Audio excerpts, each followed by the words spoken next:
Aku sekali tidak pernah takut pada kalian. Marilah kita berdepan sebagai lelaki Melayu yang sejati.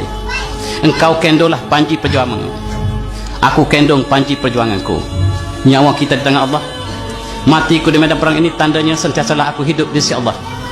Matimu di medan perang tandanya celakalah kamu di akhirat nanti. Mereka berani mati sehinggalah petualang bangkit daripada sujud. Tatkala imam dan jemaah masih bersujud, lalu ditancam pisau di belakang antara mereka, maka sekali lagi tidak mengundang-undang, karena apabila sudah datang janji Allah, maka syahidlah dia.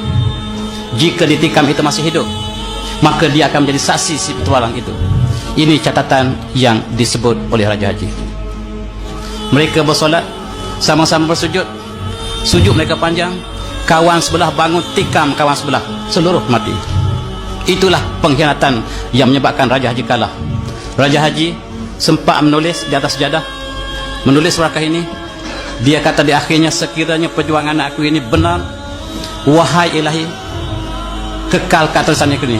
Butakanlah mata Belanda daripada melihat tulisan aku ini, supaya tulisan aku ini sampai kepada seluruh orang Melayu yang datang kemudian.